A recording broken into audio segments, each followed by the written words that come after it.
Alors, bienvenue dans cette énième trajectoire royaliste. Ne me demandez pas le numéro, je m'étais déjà trompé il y a deux numéros de cela, donc je pense qu'on doit être au sixième ou au septième. Et aujourd'hui, j'accueille avec une très très grande joie Marianne, qui est une membre du Cercle Richelieu. Marianne, bonjour et bienvenue. Bonjour Mardo, merci à toi. Merci de m'accorder du temps. Ça a été difficile de monter cet entretien entre nous, parce qu'on n'arrêtait pas de se rater. Nous sommes aujourd'hui le 25 mars 2021, si vous voulez dater Oui, tout à fait. cet entretien.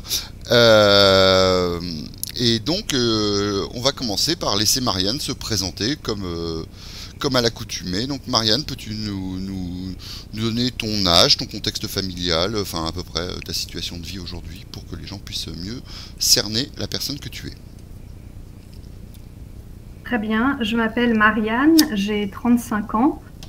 Je m'apprête à recevoir le baptême à la veillée pascale, donc dans quelques jours.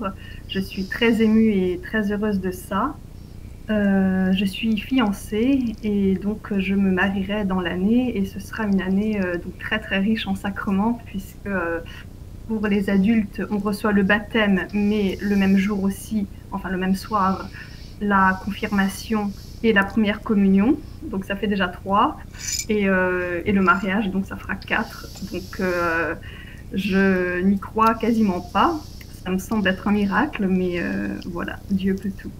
Est-ce que c'est une sorte de pression sur toi, ou c'est quelque chose que tu vis parfaitement bien, tous ces, comment dire, toutes ces cérémonies auxquelles tu vas participer?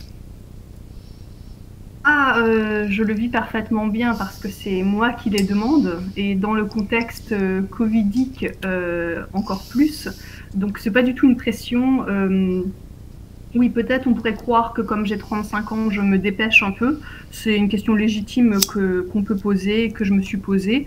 Mais non, il a été question que je reçoive le baptême seulement en 2022, donc à Pâques de l'année prochaine, parce que quand je me suis inscrite formellement au niveau des papiers, au niveau du diocèse, j'avais manqué la première rencontre des catéchumènes.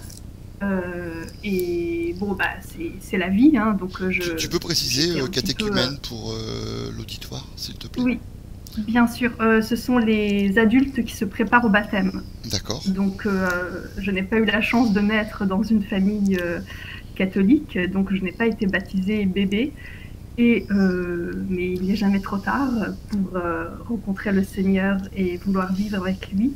Donc, je me suis engagée dans ce cheminement il y a 2 ans. 2 ans, c'est à peu près le temps de préparation, je pense, un peu partout dans nos catéchumènes. Parce que je suis en Italie, donc je précise ça directement. Je vis à Oui. Milan. Et bah, ça a peut-être d'ailleurs joué, je ne sais pas, hein, Dieu seul le sait, mais dans ma rencontre avec la foi. Mais en France, c'est 2 ans aussi, c'est pour ça que je le disais. Et donc après, ben, on reçoit le baptême et on devient fille et fils de Dieu. Alors, sachant que nos auditeurs sont pas forcément des pros de géographie, je pense, hein. Milan, on est d'accord, c'est plutôt dans le nord de l'Italie. Oui, complètement. Euh, Donc c'est la Lombardie, oui. donc une région historique, sachant que voilà, l'Italie est un pays assez récent, hein, c'est pas du tout comme la France. Mais donc les peuples, on va dire plus anciens, c'était les Longobardi qui sont devenus les Lombardi. Et bon, mais c'est un pays qui a été vraiment béni du point de vue de la chrétienté aussi, puisque nous avons par exemple Saint Ambroise qui a baptisé Saint Augustin ici même à Milan, à peu près d'ailleurs au même âge que moi. Donc bon, évidemment, c'est une expérience avant tout personnelle et intime, mais là, comme on fait un entretien, je prends un peu de recul Mais et nous vas-y, essayons vas-y. de donner quelques références et quelques éléments de contexte.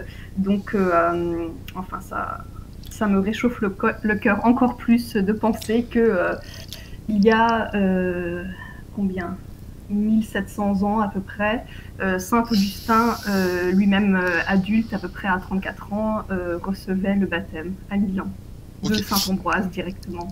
Je voudrais rebondir tout de suite là-dessus parce que ça me semble vraiment intéressant. Tu es une adulte, donc de 35 ans, qui va être baptisé prochainement. Généralement, les enfants sont baptisés plus ou moins à leur naissance ou relativement tôt dans la vie. Quelle est Oui. la différence entre un baptême à l'âge adulte, un baptême dans l'enfance? Comment on se prépare? Parce que je pense que quand on est enfant, on se prépare pas tellement, en fait, c'est un choix des parents. Comment, quand on est adulte et qu'on fait ce choix du baptême, comment ça se concrétise? Est-ce que tu peux en parler un peu? Parce que ça pourrait intéresser des gens qui peut-être hésitent, qui sont en fait dans une démarche similaire que la tienne. Oui, alors je peux témoigner avec grand plaisir de mon cheminement personnel et de mon expérience. Maintenant, sur les aspects vraiment catéchétiques de quelle est la différence entre le baptême des enfants et le baptême des adultes, je peux en parler un peu parce que évidemment j'ai suivi un peu de catéchisme, mais je ne suis pas habilitée à délivrer cet enseignement en particulier. Donc à la limite, les gens curieux peuvent se référer sur YouTube aux vidéos du catéchisme de l'abbé Laguérie, que je recommande chaudement parce que je pense, comme beaucoup d'autres personnes et beaucoup d'autres catéchumènes en particulier, j'ai énormément apprécié et énormément bénéficié de ces enseignements en ligne. Donc, par exemple, clairement, le bébé n'a pas en tant que tel déjà la foi, donc c'est le baptême qui va lui donner, et le bébé a le péché originel comme tous les êtres humains, mais n'a pas spécialement de péché personnel parce qu'il n'a pas vraiment le temps d'en commettre. Tandis que l'adulte, évidemment, en plus du péché originel, a tous les péchés qu'il a commis depuis sa naissance. Mais donc je ne suis pas très à l'aise de m'étaler trop sur ce plan d'enseignement parce que j'espère D'accord, mais avoir alors, bien retenu ma leçon, mais je ne suis pas une experte. d'un point de vue plus personnel, Donc je peux du coup, parler. Oui, voilà. parle pas en tant qu'experte, parle plutôt personnellement, en fait, comment toi, à l'âge adulte, tu le fais. Alors, je ne me suis pas précipitée dans les papiers, les formulaires administratifs, même si il ne faut pas le négliger parce que justement, être chrétien, c'est vivre dans le monde et donc ce n'est pas être totalement détaché de la matière et des choses qui s'imposent et il faut regarder là où on marche et regarder aussi vers le ciel, mais les deux, ça ne s'exclut pas du tout, au contraire, d'ailleurs c'est bien ça être chrétien. Euh, donc j'ai commencé par fréquenter l'église, c'est-à-dire que quand j'ai senti cet appel de notre Seigneur Jésus, j'ai voulu y répondre et je suis allée à la messe. J'ai fréquenté plusieurs messes très souvent, tous les jours. Parfois, j'en faisais deux par jour. Et j'ai eu à un moment donné le courage, la curiosité de m'adresser à un homme d'église. Donc j'ai envoyé un courriel parce que peut-être je ne savais pas comment aborder en personne le prêtre qui célébrait la messe, et puis parce que j'avais l'habitude des courriels de par mon bagage académique. C'est vraiment le mode de communication, enfin, pour celles et ceux qui font des doctorats comme toi, n'est-ce pas, Mardonius. Ils savent que c'est... peut-être ça a changé maintenant, mais ça m'étonnerait, je ne pense pas. Pour contacter des collaborateurs potentiels ou avérés, on utilise beaucoup ce moyen de communication. Et ce prêtre qui célèbre la messe dans une petite église du centre-ville, il avait indiqué son adresse de courriel sur les différents dépliants qu'on trouvait à la sortie de l'église. Et donc j'ai franchi le pas comme ça, je me suis adressée à lui. Et je me suis ensuite renseignée, voilà, de fil en aiguille sur comment procéder pour recevoir le baptême. Et donc on s'inscrit auprès de la curia, je ne sais pas comment on dit, la curie de l'archidiocèse. Et ensuite, il y a des rencontres qui sont prévues entre tous les catéchumènes, mais malheureusement, je n'ai pas pu y participer à mon échelle. Donc j'ai eu une vie de paroisse, mais pas vraiment une vie à l'échelle du diocèse. Je n'ai pas pu cheminer avec d'autres catéchumènes, alors que normalement c'est prévu comme ça. D'accord. Mais Ah, ça, à cause du tu peux Covid. expliquer pourquoi les catéchumènes sont censés cheminer ensemble? Ou tu Mais ne là, le sais pas? pareil, je ne peux pas vraiment vous dire Ouais, pourquoi, ok. d'un point de vue comment dire, Théologique? des recommandations de l'Église. Ouais, Bah, pas juste théologique, mais même pastoral ou ouais. liturgique. Mais ça me paraît assez naturel parce que, bon, évidemment, ce qui compte avant tout, c'est la relation personnelle avec Dieu. On ne le répétera jamais assez. Mais il ne s'agit pas non plus d'être protestant et de dire qu'il n'y a que la relation personnelle avec Dieu. Il y a la vie en communauté, enfin d'ailleurs comme les premiers chrétiens, parce que comment est né le christianisme, c'est comme ça, c'est à travers les communautés des premiers chrétiens qui ont mis toutes leurs choses en commun et qui serait un peu le vrai communisme, le communisme originel si on veut. Et donc on vit et on grandit dans la foi aussi parce que dans la messe on n'est pas tout seul, on est dans une assemblée de fidèles qui participent à la messe et parce qu'on rencontre et on fréquente nos frères. Alors, mes frères dans l'Église, comme je ne suis pas encore baptisée techniquement, je ne suis pas je ne fais pas partie des fils de Dieu. Mais évidemment qu'à l'échelle de la création, nous sommes tous frères entre êtres humains. Et donc c'est quelque chose à vivre, pas seulement tout seul. Et on cherche de l'accompagnement spirituel, de la direction spirituelle. Et on échange sur notre cheminement, mais pas seulement entre catéchumènes, pour le coup, parce que, on va dire, la conversion, évidemment, quand on reçoit le baptême adulte, il y a une conversion vraiment très claire, parce que, voilà, avant, on n'était pas catholique, mettons, et après, on le devient. Mais les personnes qui sont baptisées depuis bébé, elles ont vocation à se convertir incessamment. Et moi, pareil, une fois que je serai baptisée, la conversion continue, elle ne s'arrête jamais. L'Église elle-même se convertit tout le temps. Et le temps de carême dans lequel nous sommes, même si ça touche à sa fin, c'est aussi un moment privilégié de conversion. D'accord. Je voudrais qu'on précise quelque chose par rapport à nos auditeurs qui pourraient s'interroger. Donc tu habites en Italie, l'italien est pour toi une langue qui n'est pas du tout étrangère et que tu maîtrises très très bien. Donc ton entrée dans la religion, notamment en Italie et par l'italien, n'est pas un problème pour toi. Non, effectivement. Bon, alors, c'était ma première langue quand j'étais enfant parce que j'ai vécu 2 ans en Italie de l'âge de 5 ans à 7 ans. Donc, c'est la langue dans laquelle j'ai appris à lire, à écrire, à compter. Et à cet âge-là, de toute façon, on est une éponge. Donc, cognitivement, effectivement, c'était pas une langue étrangère. Comme je l'ai quand même oubliée et perdue pendant de nombreuses années, quand je suis revenue, il y a eu, en fait, tout est relatif parce que, par exemple, j'ai fréquenté beaucoup les communautés italiennes en Amérique du Nord et là-bas, en fait, les gens ne parlent pas réellement italien, ils parlent anglais avec un mélange de dialectes calabrais, etc. Donc, j'avais l'impression de parler italien à l'époque, mais quand je suis arrivée vraiment en Italie, je me suis rendu compte que quand même, il me manquait certaines expressions idiomatiques, certains réflexes et du vocabulaire, etc. Donc il y a eu quand même, dans une certaine mesure, un apprentissage, et pareil, comme la conversion qui ne s'arrête jamais, qui est infinie, d'ailleurs comme dans notre propre langue maternelle, on peut toujours améliorer notre maîtrise et notre connaissance du français en l'occurrence. Mais non, effectivement, oui, donc je disais que j'ai appris à lire, à compter et à écrire en italien. Pour le coup, j'aurais aussi j'ai appris à prier en italien. Donc, en fait, j'aime bien prier aussi en latin et en français, mais donc, tu pries majoritairement en italien? Par rapport à ça, oui. Ça dépend. Alors, à l'église, oui, plutôt parce que je suis dans la messe qui est dite en italien. Mais après, quand je suis chez moi, devant ma petite icône, je prie quand même souvent en français. D'accord. D'accord. Tu peux expliquer pourquoi tu es en Italie aujourd'hui? Qu'est-ce qui t'a amené en Italie, en fait, plutôt qu'en France? Bon, Dieu seul le sait, mais je peux essayer de donner quelques pistes.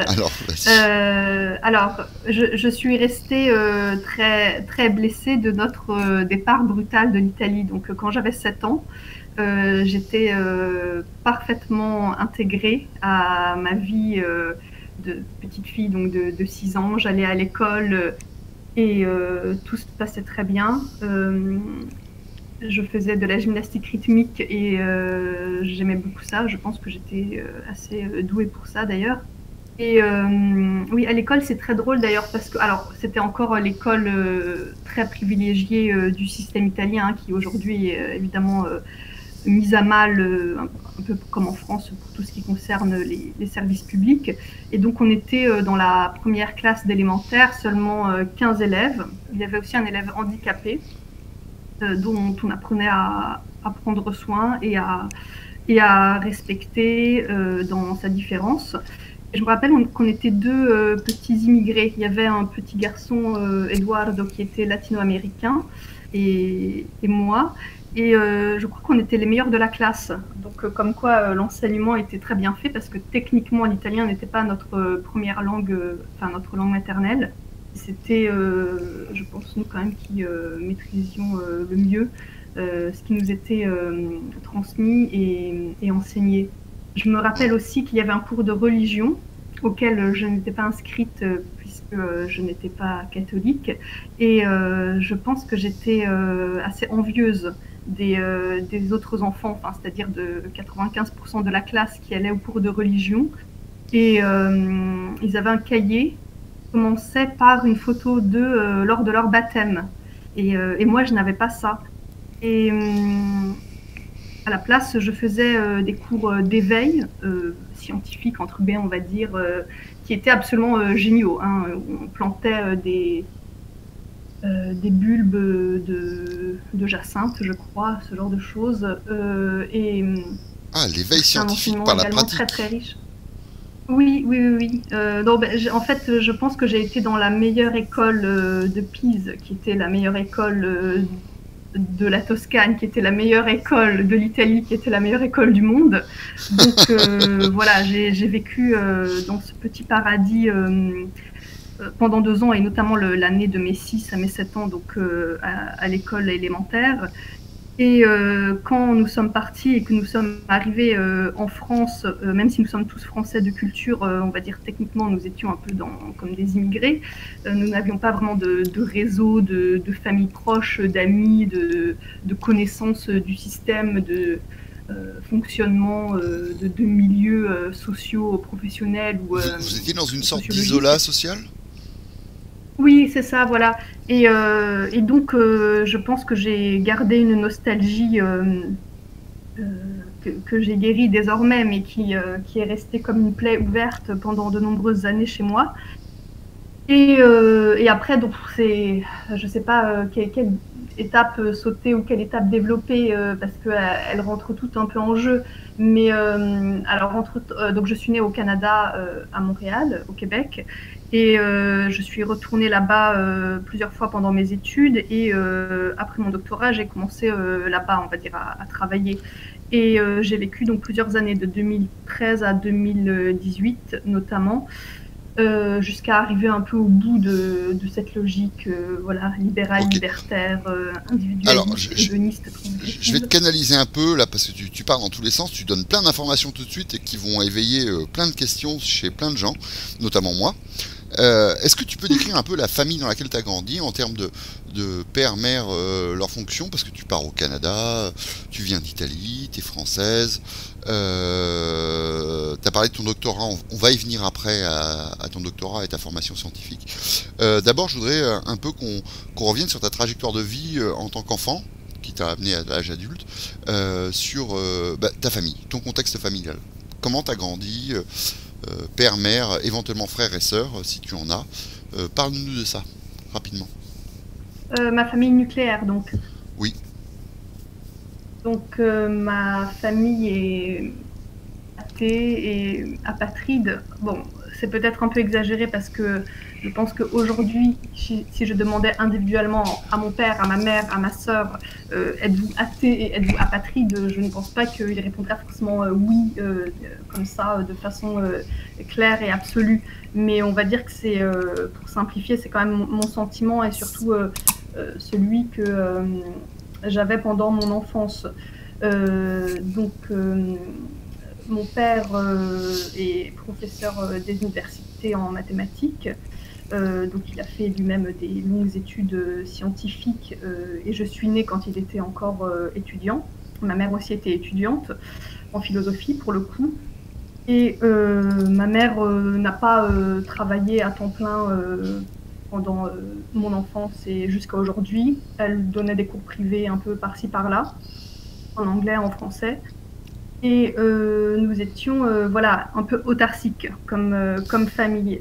Et moi qui suis, bon, je suis introvertie parce que j'ai un monde intérieur très riche et très développé, mais je suis aussi très extravertie et j'ai besoin du contact avec les autres, de la chaleur humaine.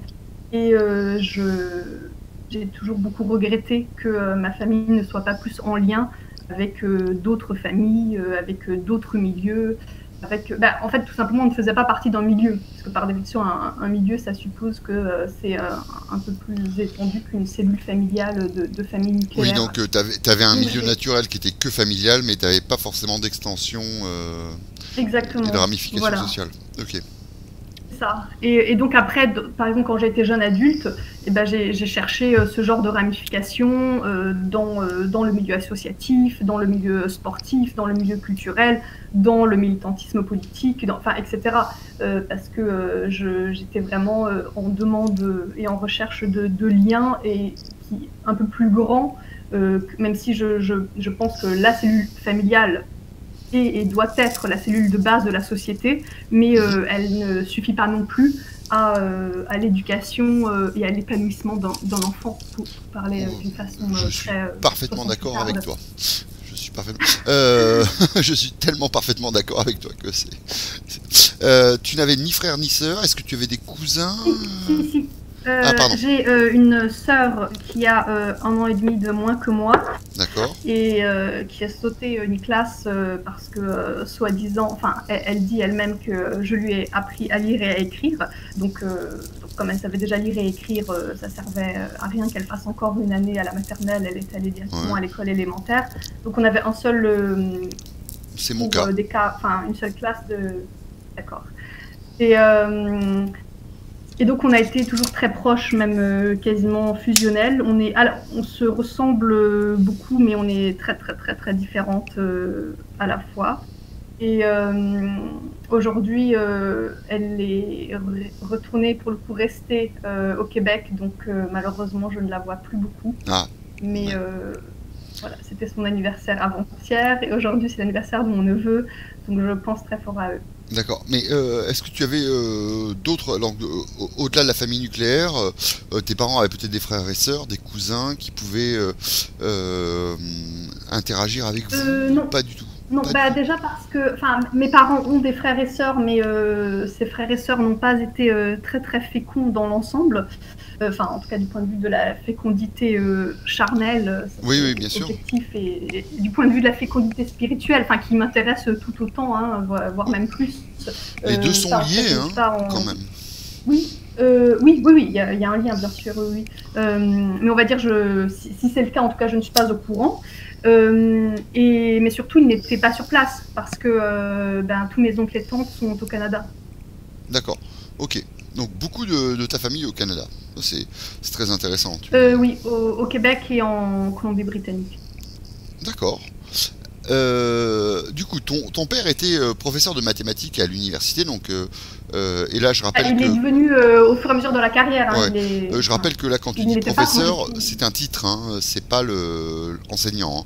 Ici, on est professeur. Ah oui, mais en fait, j'aurais dû dire enseignant-chercheur, comme ça dit juste le contenu du travail. Mais quoi. Ton père avait probablement un HDR, une habilitation à diriger des recherches. Il avait le titre. Il l'a obtenu pendant que je grandissais. Ouais, d'accord, ok. Donc pour ceux qui ne savent pas, sur l'auditoire, professeur d'université, c'est un véritable titre qui est celui qui est juste au-dessus de maître de conférence. Oui, bon, c'est pas très intéressant, mais... non, mais si, parce qu'en fait, tu sais, il y a beaucoup de gens qui disent je suis prof au CP, quoi. Donc, c'est pas... Oui, oui, parce que d'ailleurs, maintenant, ça s'appelle professeur des écoles et ça ne s'appelle plus instituteur. Non, tu as raison, c'est-à-dire que les mots ont un sens et les mots et les changements de termes ne sont pas anodins. Justement, en fait, à la limite, clairement, je fais partie des gens qui ne se réjouissent pas du fait que les instituteurs étaient remplacés par des professeurs des écoles. Parce que je pense que clairement l'instruction traditionnelle à l'ancienne est beaucoup plus fructueuse, beaucoup plus épanouissante et émancipatrice que le pédagogisme qui demande aux futurs enseignants de faire un bac+5 et qu'on les jette ensuite dans la gueule du loup. Tout ça parce qu'on ne veut pas, on ne veut plus payer leur année de stage, qu'il y avait au moins à l'époque des IUFM, malgré tout ce qu'on pourrait dire contre les IUFM, mais au moins il y avait une logique et une cohérence dans la préparation des futurs profs. Donc non, mais on peut dire je suis prof au CP ou je suis prof au CM2 ou voilà, en 4e. Enfin, on va dire, il faut juste qu'on se comprenne, oui. C'est le terme professeur qui est un peu devenu polysémique et a pris un peu la place du terme enseignant, mais moi je voulais juste que les gens comprennent que en fait. Oui, mais en italien, c'est par exemple le mot générique, vraiment, ça serait docente. Donc comme ça, quand vous dites ça, c'est un peu quelqu'un qui enseigne de manière générale et ça présuppose pas exactement de quel sens c'est. Ouais. Pas nécessairement. Pas nécessairement. Enfin, évidemment, la racine étymologique est celle-là, mais ouais. il docette, quoi. Il enseigne. Ton contexte social, tu as vécu plutôt dans une famille aisée, pas aisée, c'était difficile? Non. Alors, bon, pas du tout aisée, et bon, même je l'ai surmonté, mais on va dire que j'en veux un peu à mes parents d'être, on va dire, si désintéressés de l'argent. Même, alors, évidemment que dans le fond, moi, ils m'ont transmis ça et je suis moi-même très désintéressée de l'argent. Enfin, vous pourrez demander à mon fiancé, parce que même si il sait que je suis loin d'être une femme vénale, et puis je pense qu'il m'a choisi aussi pour ça, mais en fait, de temps en temps, il continue même de s'étonner à quel point je ne suis pas une femme vénale. Mais ça ne veut pas dire qu'il ne faut pas vivre dans le concret et justement, par exemple, s'épargner certaines angoisses ou certaines souffrances, et notamment si on a une famille dont on a la responsabilité. Donc en fait, je ne pense pas du tout qu'il faille gagner de l'argent de façon avide et cupide et pour l'accumuler, mais je pense qu'il faut en gagner un minimum juste pour vivre dignement. Et pour ne pas être très stressé, ce qui ensuite crée de l'énervement, des tensions, des disputes, etc. Donc, on va dire que ce sujet était plutôt difficile et cause de souffrance dans ma famille. Et donc, dès que j'ai pu, j'ai toujours voulu travailler. Donc, pendant mes études, j'ai toujours travaillé pour gagner de l'argent et pour me sentir autonome d'une part, et puis et tranquille par rapport à ça. Donc, et survenir aux éventuels problèmes qui pouvaient arriver sur tes voilà, proches. Mais dans une perspective de responsabilité, donc absolument pas dans une perspective. Mais tu décris exactement mon état d'esprit par rapport à l'argent. Je dis souvent que je n'aime pas l'argent, mais qu'il en faut dans un foyer pour sécuriser la vie quotidienne. Oui, c'est ça. Et donc, et aussi le travail, on va dire, qui ne serait pas la passion, loin de là, l'œuvre, l'ouvrage, etc., mais qui ne serait qu'un travail alimentaire, mais ben venga, je ne sais pas comment on dit ça en français, qu'il soit bienvenu, c'est-à-dire que moi je l'ai fait en tant qu'étudiante, ou je l'ai fait même encore récemment, j'ai donné des cours de français juste pour mettre du beurre dans les épinards. Ouais. Et même en Italie, il n'y a pas de salaire minimum, donc j'ai même travaillé à 8 € de l'heure. Mais tant que ça concourt à la dignité, je suis totalement pour le fait de travailler entre guillemets alimentairement. Oui, je vois ce que tu veux dire. Ouais. Ok, donc tu as ce contexte social. Je voudrais qu'on parle maintenant de tes études et de ton cheminement académique, parce qu'il me semble très intéressant. Tu n'es pas sans être une exception dans les sphères qui nous concernent. Donc, oui, c'est vrai. Oui. Tu as fait des études académiques très poussées. Oui, ben en même temps, dans les sphères qui nous concernent, les gens sont souvent beaucoup plus cultivés que moi en histoire, histoire de France. Donc moi, je suis très complexée par rapport à ça. Mais c'est vrai que le côté sciences dures, sciences naturelles, sciences expérimentales est beaucoup moins représenté. Donc on va dire justement, tant mieux si je peux apporter un profil complémentaire. Mais voilà, en fait, au fond de moi, je suis... Bon, alors déjà, dans un esprit un peu de renaissance, c'est-à-dire que je ne crois pas en la dichotomie entre les arts et les sciences, les lettres et les calculs. Je suis tout à fait d'accord. J'aime penser que On se le cultive en tout cerveau ou on est... se cultive en rien. Mais il n'y a pas Oui, c'est ça, de voilà. mauvaise Oui, je crois qu'on discipline. avait déjà échangé. Oui, là-dessus, oui. Exactement. On se cultive en tout. Ça me revient. Mais alors moi, qu'est-ce qui m'a amené à la physique? Parce que j'ai fait donc des études en physique fondamentale jusqu'à faire un doctorat quand même. Je pense que c'est à la fois la beauté des mathématiques avec la réalité de la nature. Et c'est ça qui m'a fascinée dans la physique. Mhm. Et en plus, c'était une rencontre personnelle, c'est-à-dire que j'ai rencontré cette enseignante extraordinaire à l'époque à l'université Montpellier 2, qui était Marine Levasseur d'Yerville. Donc je lui rends hommage au cas où elle m'entend, ça m'étonnerait, mais on ne sait jamais. Et voilà, c'était une enseignante extraordinaire. Et puis, combien de fois les vocations viennent D'enseignant, par la rencontre. Voilà, bien sûr. Donc, tu sais, très honnêtement, moi, le doctorat que je fais actuellement, il est venu d'une femme qui a changé mon point de vue sur un truc et je suis parti en doctorat sur ce sujet à cause d'elle. Hein. Je sais pas si je dois dire grâce à elle, parce que j'ai l'impression que un doctorat, c'est quand même un sacré piège. Oui, oui, oui. Mais Bah, c'est comme la vie, quoi. C'est une épreuve. Mais ça ne veut pas dire que ça vaut pas le coup de le faire. ouais, tout à fait, tout à fait. Et c'est très intéressant. Donc, est-ce que tu penses que ton père a une influence là-dessus, parce que c'est quand même un monsieur qui était dans les sciences dures, hein, ce qu'on appelle les sciences dures. Oui, Euh, oui. Même certaines catégorisations ou certaines visions mettent les mathématiques un peu à part des sciences naturelles, parce que justement, il n'y a pas forcément de rapport a priori avec la nature, même si il oui, est facile de le trouver mais ou de le chercher. les mathématiques sont une science formelle qui crée son objet d'étude, alors que la Non, mais physique et la pas seulement. biologie, c'est plus empirique. C'est- Oui, mais bon, après, on retombe sur l'arbitraire Oui, des définitions et des cases définies. Donc, en fait, je ne veux pas non plus dire que c'est forcément que ça. Ou, parce que, en fait, mon père, pour le coup, lui, oui, il était plutôt dans les choses formelles. Mais quand il est arrivé en France, il a découvert qu'il faisait des mathématiques appliquées. Donc il a dit ah bon. ah oui, Donc voilà, comme quoi.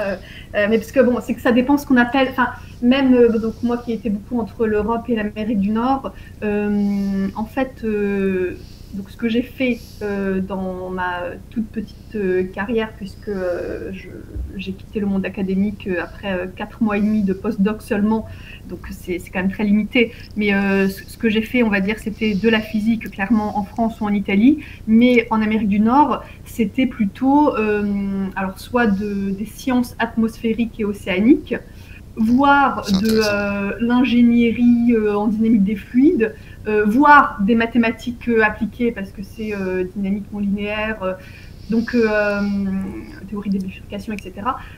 Donc en fait déjà la classification voilà, c'est pas à toi que je vais l'apprendre, elle est un peu arbitraire. Mais clairement en Italie et en France, on a une acception très très très très large de la physique. Donc Oui, on oui, peut oui. être physicien, avoir fait Alors, des choses très variées. bon, là, moi, je parlais de sciences formelles en termes épistémologiques, mais je veux pas qu'on rentre parce on va pas perdre notre auditoire là-dessus Non. sur des débats épistémologiques en sciences, pas comme moi. Mais bon, Mais oui, j'ai pas répondu à ta question. Si mon père avait eu une ouais, influence ouais, ouais. sur moi, j'ai envie de dire j'espère bien, parce que bon, si un père n'a pas d'influence sur ses enfants, c'est quand même un peu malheureux. Ah, là, je parlais vraiment en termes de formation, te pousser vers. Oui, pour l'aspect professionnel ou Oui, d'études, oui. etc. Euh, Alors, bah, vous savez, pardon, on a dit qu'on se tutoyait. Ma sœur, je pense qu'elle était beaucoup plus douée que moi en mathématiques et en général, et elle n'a pas fait de doctorat, et a fortiori pas de doctorat en physique ou en chimie ou en quelque chose de calculatoire, Est-ce que, mathématique par exemple. est-ce que tu Donc, peux... Pardon, fini. non, non, je t'en prie. Mais c'est-à-dire que, parce qu'on pourrait penser que, voilà, par exemple, un parent a voit certaines prédispositions dans son enfant et à juste titre Le pouce? l'encourage dans cette Ouais. voie, ou voilà, le pouce, oui, pour parler Puis peut-être t'étais un peu moins l'aîné, toi. politiquement, mais oui, voilà, alors je pense que ça joue beaucoup. Ouais. Parce qu'en fait, l'aîné porte toujours beaucoup plus lourdement que les autres Les espérances des parents? l'héritage familial, Ouais, exactement. exactement, ouais. Même pas les espérances, mais même le mimétisme, c'est-à-dire l'ADN de la famille. Ouais. Ouais, je sais, j'ai trois Alors que sœurs, je suis l'aîné, je connais bien. Je connais bien. Je suis... mais c'est naturel, c'est-à-dire qu'il n'y a pas. Euh, c'est intéressant de le comprendre, c'est intéressant de prendre du recul et de l'analyser, mais il n'y a pas à regretter ça, ni Non, à s'en non. glorifier, Faut s'en accommoder. Oui, c'est-à-dire, de toute façon, bon, aussi, je pense que les gens, par exemple, qui en souffrent, bah, on souffre souvent parce qu'on ne comprend pas. Alors après, on ne comprend pas tout non plus, et puis après, qu'est-ce que veut dire comprendre? Mais c'est-à-dire qu'on arrête de souffrir, soit parce qu'on comprend quelque chose, soit parce qu'on ne comprend pas et on en jouit, et on accepte qu'on n'en comprend pas, et c'est correct. Ouais, bien sûr. Mais je suis tout à fait d'accord, hein. Enfin, moi je dis souvent qu'il faut pas juger, qu'il faut comprendre. Une fois qu'on a compris, on n'a plus tellement envie de juger. Et Mm. du coup, est-ce que tu peux nous raconter rapidement pourquoi du coup tu as décidé de quitter ce milieu académique? Qu'est-ce qu'il y a eu une rupture dans ta vie? Il y a quelque chose qui a fait que tu as plus envie de faire une carrière académique? Parce que tu as même qualifié ton doctorat, tu m'avais dit. Donc, Oui, mais je pense que dans ma discipline, c'est quand même la norme. C'est pas comme en biologie où seul un sur deux le font, quoi. Euh, alors attends, bon, alors rapidement, je pense j'explique que que oui. qualifier un doctorat, c'est permet d'être éligible à un poste de maître de conférence en université. Je sais pas si en Italie c'est la même chose, mais c'est... Non, ben, pour le coup, c'était dans le système français parce que j'ai fait mon doctorat en France, même si géographiquement j'ai été un petit peu ailleurs aussi. Mais mon doctorat, si vous voulez, est de l'École normale supérieure de Lyon. Ok. Mais Donc bon, c'était la qualification CNU dont tu parles toi-même, quoi. Oui. ouais, ok. Mais bon, c'est bien ça qui permet d'accéder à un poste universitaire, Oui, en fait. oui, oui, tout à fait. Pendant 4 ans. Après, il faut la renouveler, ce que Ouais. j'ai pas fait, mais j'y ai même pas pensé, en fait. Donc, pourquoi j'ai quitté ce milieu donc en 2013, enfin cette carrière ou cette perspective de carrière, à la fois pour des raisons positives et pour des raisons négatives. Les raisons positives, c'est que la scène startup, la startup nation, n'est-ce pas, était en plein boom et ça m'attirait énormément. Ça a éveillé beaucoup ma curiosité et j'ai été longtemps impliquée dans le mouvement du logiciel libre et par accointance, même si ce n'est pas la même chose, tout ce qui était logiciel open source. Et donc je participais beaucoup à des rencontres formelles ou informelles entre développeurs.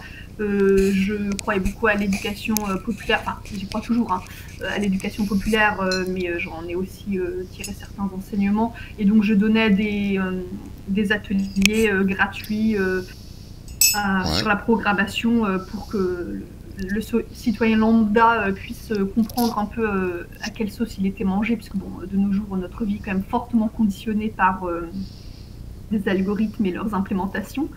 Et donc, en fait, il faut dire qu'il y avait beaucoup de tentations et d'offres de la part de ces startups ou de ces entreprises qui développaient des départements d'analyse de données. Alors, en 2013, ça s'appelait encore Business Intelligence, et après, c'est devenu Data Science. sciences des données petit à petit.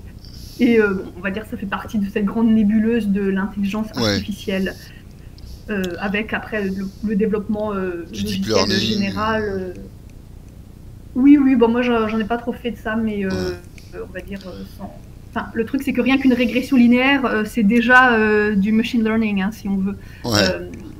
Mais voilà. Après, c'est juste que comme on a pu l'appliquer de par la puissance de calcul, on a pu le faire sur des jeux de données très très grands, et ben ça nous a permis de voir des choses qu'avant on ne voyait pas. Mais on va dire que conceptuellement, enfin l'approche datait des années 60, quoi, si vous voulez, si tu veux, pardon. Et donc il y avait ça d'un côté. Et c'est-à-dire bon, à la fois peut-être aussi des salaires évidemment plus élevés que dans le public, enfin le public entre guillemets, puisque les universités sont privées en Amérique du Nord, mais aussi la table de ping-pong. Enfin aujourd'hui ça me fait un peu rire parce que je me dis est-ce vraiment si attirant? Bon, j'avais pas le même âge non plus, hein, mais on va dire clairement tous les jeunes hommes de 23 ans, oui, ça les attire de jouer au ping-pong entre midi et 2 et de boire de la bière à 16h30. Donc j'ai fait partie de ce monde pendant plusieurs années. Et les raisons négatives, c'était... bon, je souffrais énormément pour des raisons personnelles aussi, hein, donc pas uniquement liées au monde académique, loin s'en faut. En même temps, les témoignages sont... Enfin, il y a beaucoup de blogs, par exemple, je les connais plus trop maintenant, mais qui s'appellent par exemple le post-hack, donc des gens qui ont quitté le monde académique et qui ont plein de dépression, de séparation, de drames, j'en passais des meilleurs. Mais pour donner une référence peut-être humoristique, il y a le... Comment ça s'appelle déjà? PhD Comics. Oui, voilà. Donc il y a cette série de petites bandes dessinées américaines sur la vie douloureuse d'un doctorant. Et en fait, bon, c'est la charge de travail, quoi. C'est-à-dire que quand j'étais postdoc, donc ce qui n'a pas duré, honnêtement, j'avais un bon environnement de travail, hein. Même encore aujourd'hui, mon encadrant, c'est quelqu'un que je respecte beaucoup, à la fois scientifiquement et humainement. Mais voilà, vous êtes payé, on va dire, un salaire normal pour être à la fois très entreprenant sur vos propres recherches, les mener à bien, les présenter à des conférences, publier des articles évidemment. Et puis les conférences, elles sont aussi choisies sur le plan un peu politique, donc c'est pas forcément ce qui vous intéresse le plus ou ce qui est le plus pertinent pour l'avancée technique de ce que vous faites, mais c'est pour aller serrer les bonnes mains qu'il faut pour montrer que tel groupe, telle équipe avance sur ce domaine et est présent et occupe le terrain. Vous devez aussi encadrer les étudiants plus jeunes qui sont au doctorat ou à la maîtrise, etc. On sent bien que les doctorants et les post-doctorants sont un peu les sous-fifres de l'université, en fait. Oui, bon, peut-être ça dépend. Je ne peux pas généraliser dans l'absolu, puisqu'en plus, j'ai perdu un peu contact avec ce milieu, donc ça serait un peu présomptueux de faire comme si je cernais tous les tenants et les aboutissants. Mais en tout cas, objectivement, c'est-à-dire que vous devez faire l'équivalent de 4 ou 5 jobs à temps plein en un seul. Donc, c'est pas très, très folichon. Ouais, puis c'est pas rémunéré à la hauteur de l'engagement. En fait. Oui, mais en même temps, à ce stade, parce qu'en fait, bon, moi, par exemple, justement, en quittant l'Amérique du Nord et en venant en Italie, j'ai divisé mes gains par 3 ou 4. Et je n'ai pas perdu en qualité de vie et en bonheur, bien au contraire. Donc en fait, je tiens quand même à dire que c'est pas... même ça ne résolverait pas parce que même si vous étiez payé 4 ou 5 salaires, ce serait peut-être plus cohérent sur le papier, au moins, parce qu'effectivement, ça reflèterait le fait que vous faites 4 ou 5 travaux à temps plein, mais humainement, ça ne serait pas pour autant faisable et souhaitable. T'as toujours que 24 heures dans la journée, quoi. Oui, voilà, et on n'a toujours qu'un seul cerveau, même si on essaye de le rendre performant. Donc, on va avancer un peu,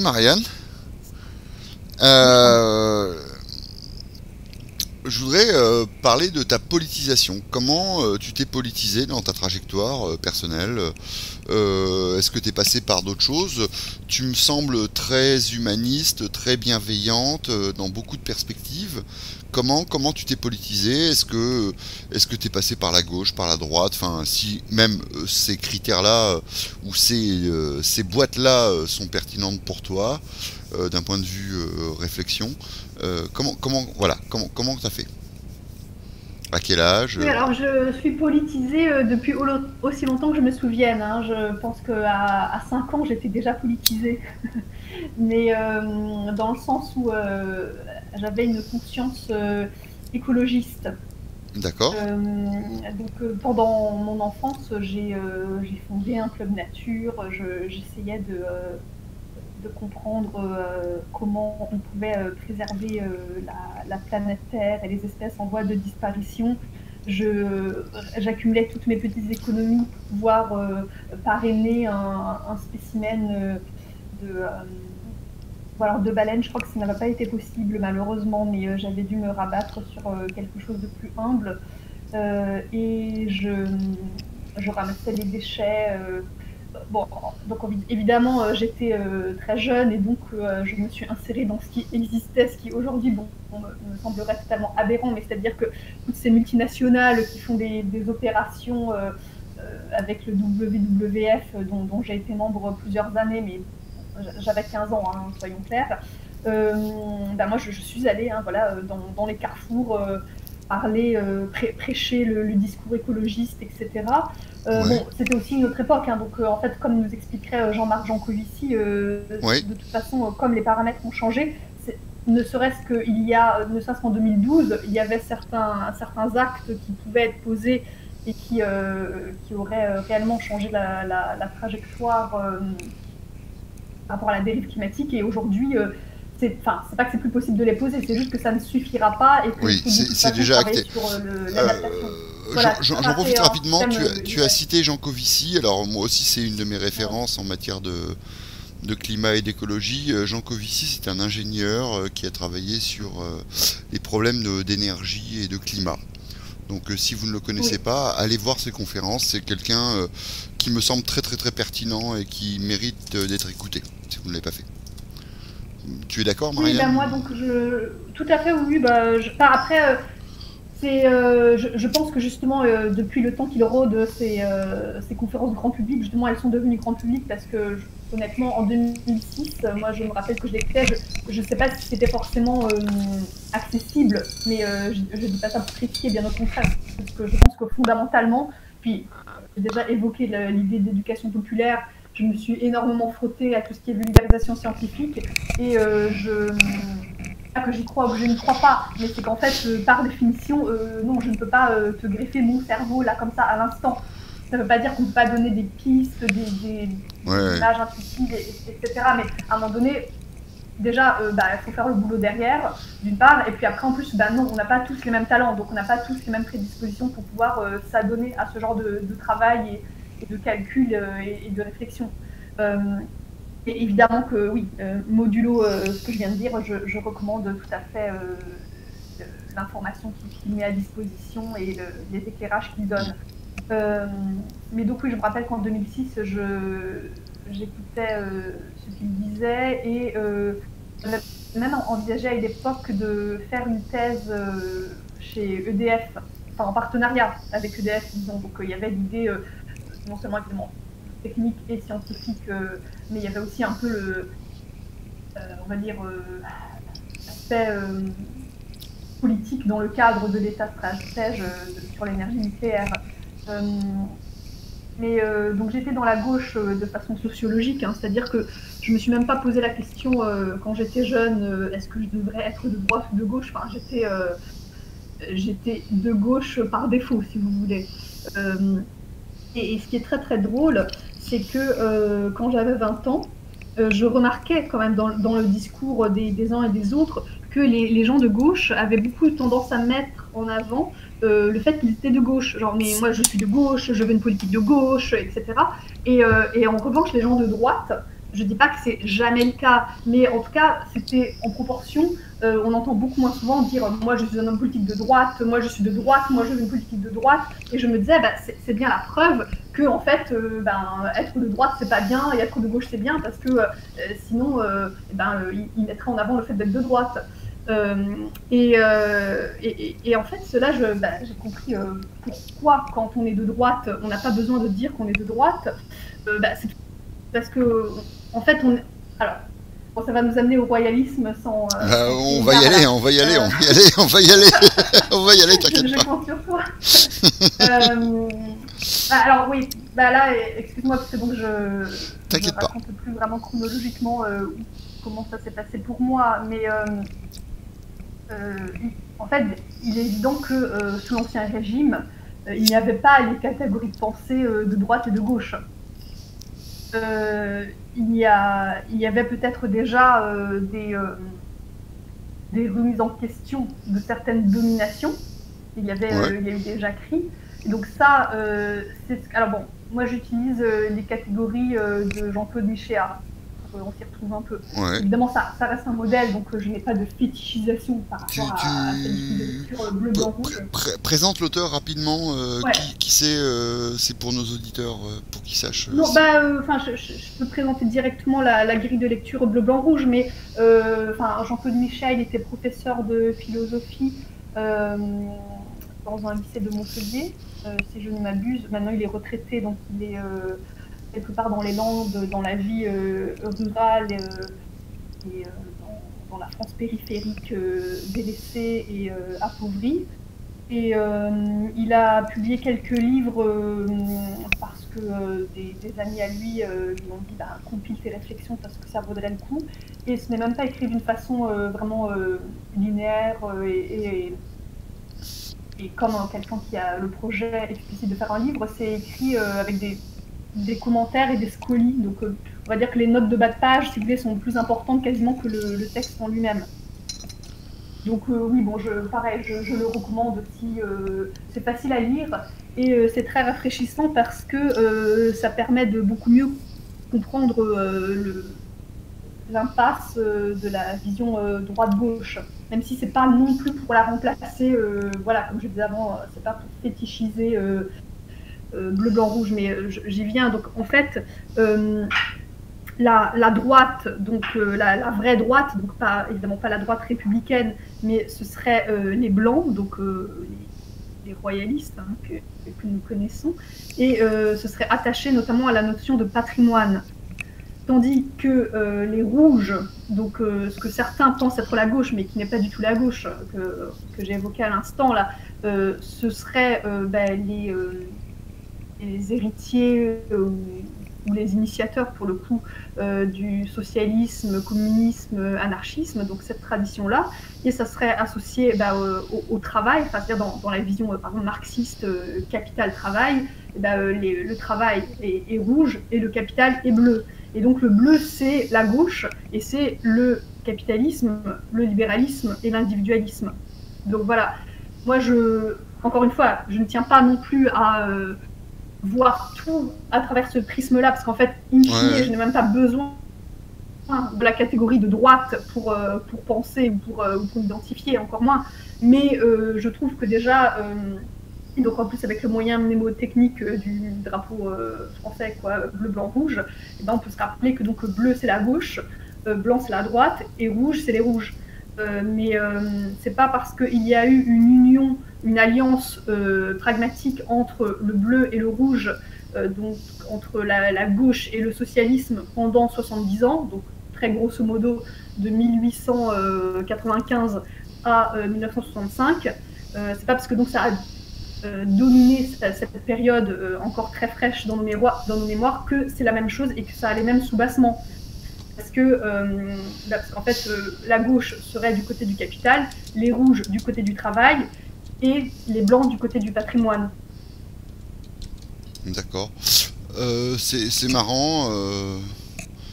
J'avais pas du tout cette analyse du drapeau français, moi, en termes de couleur, mais... Non, non, mais c'est pas une analyse du drapeau français, c'est le contraire, c'est un signe. C'est juste que pour s'en rappeler, enfin pour se rappeler quelles D'accord, sont ok. les trois traditions idéologiques, on dit bleu, blanc, rouge, mais je dis C'est pas que c'est la signification du drapeau français, c'est le contraire. c'est marrant parce qu'en fait, par exemple, je prends dans ce qu'on appelle la gauche l'anarchisme, les plus grands ennemis de l'anarchiste, des anarchistes, pardon, ont toujours été les communistes. Il n'y a pas de Oui, non, pire mais bien ennemi sûr, à mais après, si vous l'anarchisme que allez à le l'intérieur, communisme. bien sûr. C'est Bien sûr, mais bon, après, enfin, c'est comme dans tout, enfin, c'est comme dans les disciplines académiques. Une fois que vous allez dans une branche, ben, vous découvrez les sous-branches et les sous-sous-branches, ouais, etc. Donc, et puis en plus aussi, à un moment donné, comment dire, on est les ennemis déclarés, c'est les gens dont on est proche et qu'on fréquente quelque part. Parce que les ouais. gens qui sont tellement éloignés de nous, qui font qu'on ne les fréquente pas, même pas géographiquement, qu'on ne les croise jamais, ils sont, ça ne peut pas être nos ennemis dans le sens où on ne s'y frotte jamais, mais ça ne veut pas dire qu'ils sont plus proches. Enfin, ça peut arriver aussi, on ne sait jamais, parce qu'il peut y Ouais. avoir une émergence Enfin d'idées. bon, les Voilà. Russes ont exterminé les anarchistes, ils n'ont pas exterminé les gens de droite. Mais est-ce que tu aurais une proposition? Parce que moi je trouve que c'est très difficile, parce que je ne crois pas en ces deux catégories, mais comme les gens accordent énormément d'importance à cette dichotomie droite-gauche, est-ce que toi tu as des définitions à proposer pour ces deux catégories politiques? Qu'est-ce qui... Oui, bah, alors je pense quand même que la gauche fait référence à. Alors, on pourrait peut-être dire que la gauche c'est Platon et la droite c'est Aristote, dans le sens où la gauche, même j'ai envie de dépasser ça, mais on va dire c'est quand même associé à un certain idéalisme et au fait que le monde des idées domine, et la droite, eh bien, elle est réaliste. Mais pour moi, alors la nuance qu'il faudrait introduire justement, c'est il ne faut pas qu'elle soit matérialiste, mais c'est pas Pragmatique. une opposition idéalisme-matérialisme, c'est une opposition idéalisme-réalisme. Donc, mais c'est qu'en fait, la vraie droite, entre guillemets, enfin en tout cas ce qui me semble être juste, justement, bah, à un moment donné, si on arrive au fait que c'est ça qui est vrai, on n'a pas besoin d'appeler ça la droite, parce que la droite suppose qu'on s'oppose à la gauche. Donc c'est juste Ouais. ce qui est quand on est de bonne foi, et donc c'est pour ça que les gens de droite n'ont pas besoin de dire je suis de droite. Ils ont juste besoin de montrer leur bonne foi et qu'ils veulent une harmonie dans la société, que chacun soit à sa place et que donc chacun puisse être heureux parce que chacun exprime ses talents et contribue au bien commun dans la Ouais. mesure de ses talents et de ses devoirs. Je vois tout à fait ce que tu veux dire. Ce que tu décris, en fait, c'est-à-dire que la droite ne serait pas dans une posture idéologique, mais dans une posture plus ou moins pragmatique de réalité des faits, en fait. Bah, en tout cas, donc ce que j'appelle la vraie droite, c'est-à-dire ce qui dominait l'ancien régime, effectivement, c'était l'organisation de la cité sans être en réaction. Et bah là, donc là, alors que la droite au sens moderne, mais Ouais. alors en plus la droite de l'argent, n'en parlons même pas, mais on va dire la droite réactionnaire, par définition, elle réagit à la révolution, à la gauche, donc à la bourgeoisie, à l'argent, au libéralisme. Et c'est quelque part, c'est dommage, parce que, enfin, comment dire, après l'histoire, elle, par définition, il y a une succession et puis on peut comprendre tout ça et interpréter tout ça. Mais en tout cas, à titre personnel, moi, j'ai pas envie d'être en réaction. J'ai envie d'être dans la vérité le plus possible. J'ai envie de tendre vers la vérité, Oui. de chercher la vérité, mais je n'ai pas envie d'être en réaction contre. Oui, non, je comprends tout à fait ce que tu veux dire. Du coup, on va avancer un peu quand même, parce qu'on avance quand même en termes de temporalité. Donc on va venir au royalisme, parce que c'est quand même ça qui va intéresser nos auditeurs. Marianne, tu es royaliste. Pourquoi, comment et à quel moment tu as eu le déclic? Bon, pourquoi? Parce que je pense que comme beaucoup de gens, j'aime l'ordre, l'harmonie et la cohésion, et je n'aime pas l'exclusion. Donc, en fait, on va dire, j'ai fortement remis en cause beaucoup d'évidences qui sont présentées comme telles dans la modernité. Je va faire peut-être un exemple sur la méritocratie. Alors, déjà, de nos jours, la méritocratie n'est absolument plus appliquée parce que, voilà, on n'est plus dans les années 60. Et donc, comme on voit, malheureusement, ce ne sont pas les meilleurs qui arrivent au poste à responsabilité, ce sont au contraire les médiocres, d'où le concept de médiocratie. Je renvoie nos auditeurs à Alain Deneau. Mais quand bien même la méritocratie fonctionnerait bien, alors déjà, c'est un concept d'importation anglaise, donc bon, comme on est français, je pense qu'on n'a pas besoin de ça. Ouais. Et surtout, ça suppose que... par exemple, la méritocratie même parfaitement réalisée républicaine avec les hussards noirs qui sont les instituteurs, qui repèrent des fils de petits paysans qui sont brillants, etc. et qui les piquent en fait au monde rural et au monde paysan pour leur faire des grandes écoles. Enfin, on va dire évidemment, je comprends très bien ça dans une logique d'État développeur qui veut s'industrialiser, acquérir. Mais en fait, ça me semble aussi un peu d'erreur. Alors, je suis pas en train de dire il faut le faire, il faut pas le faire. C'est juste que déjà au niveau intellectuel, je remets en question le fait qu'on considère ça comme une évidence et comme quelque chose de forcément bien. Parce que est-ce que le monde rural et paysan, on doit lui piquer tous ces gens les plus intelligents? Non, enfin moi le monde paysan et rural, je veux le respecter, je veux l'enrichir, parce que c'est la base de tout. Enfin, je veux dire, si on ne mange pas, on ne peut pas vivre. Et puis tout ce qui fait la beauté de la France, et ce qu'on aime le plus en France, c'est bel et bien nos terroirs, nos campagnes, notre gastronomie qui est issue de ça. Donc déjà l'idée de mettre en place une méritocratie. Encore une fois, je ne dis pas qu'il ne faut absolument pas le faire ou dans aucune mesure, mais en tout cas, il faut quand même se poser la question de où on veut vraiment en venir. Et moi, je serais tout à fait, en tout cas, pour piquer tous les talents chez les fils de paysans, parce que on n'a pas à leur piquer. Ça pose la question aussi de où on met les curseurs du mérite, en fait. Est-ce qu'un mec qui vend des assurances a plus de mérite qu'un mec qui fait pousser des navets, en fait? Alors, ça c'est évident. Alors en fait, je suis en train de traduire un article qui s'appelle La crisi della meritocrazia de Andrea Roncella, qui est publié au Studi Cattolici. Donc ça paraîtra bientôt dans une revue, je l'espère en tout cas, Perspective Libre. Donc vous pourrez le lire, cet article traduit en français. Et ça parle exactement de cette question-là que tu viens de me poser. Donc je me permettrai de ne pas trop la développer parce qu'en plus, ça suppose que déjà on est d'accord ou qu'on veut une certaine méritocratie. Et là, moi, où je veux en venir, c'est que alors pour le coup, je déconstruis ce clin d'œil à nos amis progressistes.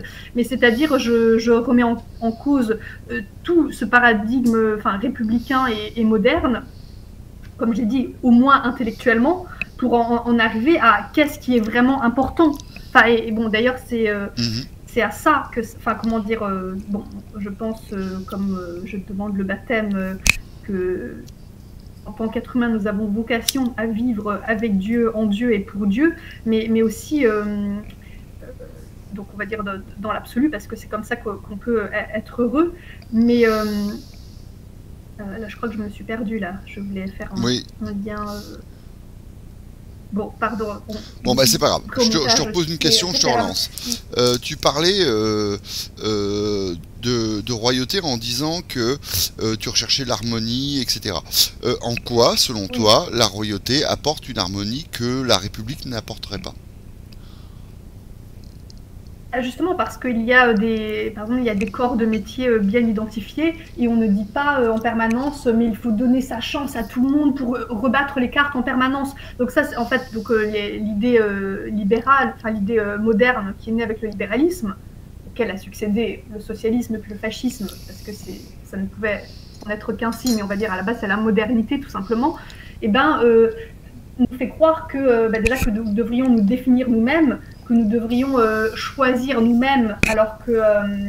alors là, j'ai peut-être un lien avec ce que je disais avant, c'est que de toute façon, on doit faire la volonté de Dieu pour être bien. Et donc, Dieu a donné à chacun de nous des talents et une vocation propre, et donc nous devons réaliser ça pour nous trouver bien et pour contribuer au bien commun. Et il est évident que dans une famille que depuis 4 générations qui cultive un certain savoir-faire, et ben, l'enfant qui naît là-dedans, il sera mieux disposé que celui qui débarque à 18 ans. Et c'est tout à fait naturel et c'est tout à fait logique. Et maintenant, il y aura toujours des exceptions, mais justement, un système n'a pas vocation à prendre en charge les exceptions. C'est-à-dire que pour que Jeanne d'Arc prenne la tête de l'armée, il n'y a pas eu une loi féministe pour déclarer que des femmes pouvaient aussi avoir un rôle militaire. Donc ces exceptions surnaturelles, eh bien, quand elles ont lieu, eh bien, nous rendons grâce à Dieu, et nous n'avons pas, nous, à le mettre dans un système politique.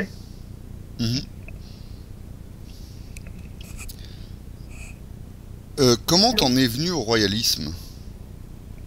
Oui, ce que j'ai pas tout à fait répondu, mais c'est-à-dire qu'alors j'ai déjà par une mise en cause de toutes les soi-disant évidences de la modernité, parce que je voyais que tout cela ne nous rendait pas... c'était un vaste mensonge. Et alors bon, moi je suis venue surtout par la foi catholique, parce que comme j'ai dit avant, malheureusement je suis pas incollable sur toute l'histoire de France, mais je rattraperai ça un jour parce que mon fiancé a une bibliothèque très fournie, et notamment en livres d'histoire. Donc bon, dès que nous serons mariés, je pourrai dévorer tous les livres d'histoire qu'il a. Mais parce que je connais des camarades royalistes qui sont tombés amoureux comme ça de la royauté en étudiant l'histoire de France, tout simplement. Donc moi, c'est pas tout à fait mon cas, même si je le comprends et je le conçois très très aisément. C'est que, bon, je peux donner même un exemple très, très personnel en essayant d'être pudique malgré tout. Mais par exemple, la généralisation, la banalisation de l'avortement, qui donc est une ignominie, m'a juste renvoyé à qu'est-ce qui était vrai et qu'est-ce qui était bon pour moi. Et j'étais encore au Québec à cette époque-là, et je me rappelle que enfin, le corps médical dans son ensemble, en gros, quand vous êtes une femme de 30 ans et pas du tout paumée, qui a une bonne situation, un bon salaire, etc., et ben, leur priorité, c'est de vous faire avorter ou d'assurer que vous ne tombiez pas enceinte. Et en fait, quand j'ai vu ça, je me suis dit, mais il y a quand même un gros problème. Enfin, c'est faux. Et à l'intérieur de moi et dans ma conscience, je voyais bien que quelque chose ne tournait pas rond. Enfin, qu'il y a vraiment une perversion dans cette société moderne et même désormais post-moderne. Parce qu'on veut dire, à la limite, dans la modernité, il y avait comme des notions qu'on peut... qui étaient quand même établies, quoi. Enfin, c'est-à-dire, tout comme dans le libéralisme classique, je ne sais plus qui en parlait, mais c'est-à-dire que de toute façon, le libéralisme classique, il a aussi, si on veut, quelque part, c'est Michel justement qui en parlait, des bons côtés, mais parce qu'en fait, il s'appuyait sur toute la base traditionnelle. Donc en fait, cette base traditionnelle étant acquise, par exemple, le fait, on savait que les hommes sont des hommes, les femmes sont des femmes. Et donc sur cette base-là, oui, on pouvait bien avoir des élucubrations libérales, etc. Mais bon, de nos jours, vu que les bases traditionnelles ne sont plus là, clairement, c'est pas vers la modernité, la post-modernité qu'on peut se tourner pour trouver ce qu'il y a de bien pour nous et pour l'ensemble de la communauté nationale, voire humaine.